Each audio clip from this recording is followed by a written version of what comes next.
بسم اللہ الرحمن الرحیم۔ آج 14 اگست میں پاکستان ایمبسی ڈبلن میں تقریب ہوئی، تو 14 اگست کے حوالے سے یہ آج ہم نے سوچا کہ تھوڑی سی گفتگو ہو جائے۔ تو اس سلسلے میں میرا خیال ہے کہ اگر ہم بانی پاکستان محمد علی جناح، قائد اعظم محمد علی جناح کے بارے میں بتائیں کہ وہ کتنے صاحب بصیرت اور صاحب کردار تھے۔ ہم پاکستانیوں کا المیہ ہے کہ ہماری نئی جنریشن اس بات سے ناواقف ہے کہ پاکستان کیسے وجود میں آیا، اور قائد اعظم محمد علی جناح کو 3 محاذوں پر لڑنا پڑ رہا تھا۔ ایک کانگریس جو ہندوستان کی تقسیم کے خلاف تھی، دوم برطانوی سامراج جو بوجہ مسلمانوں کو ان کا حق دینے پر تیار نہیں تھا، اور سوم وہ نیشنلز مسلمان جو کانگریس کی محبت میں پاکستان کے خلاف تھے۔ پاکستان کے وجود میں آنے کی داستان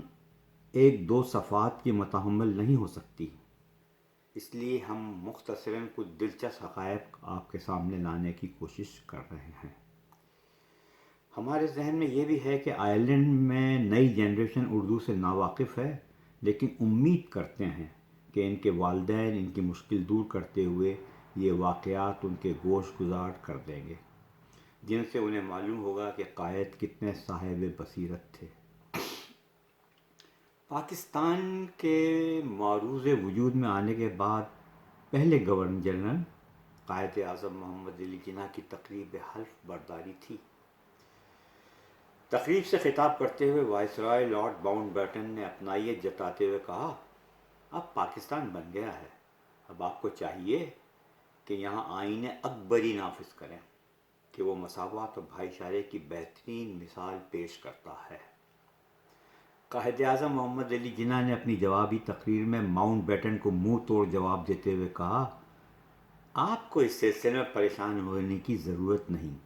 کہ ہمارے نبی صلی اللہ علیہ وسلم نے 1400 سال پہلے ہی ایک ایسا آئین دے دیا جو آئین اکبری سے کہیں بہتر ہے، اور جو ہمیں مساوات اور بھائی چارے کا وہ درس دیتا ہے جس کی نظیر کہیں نہیں ملتی۔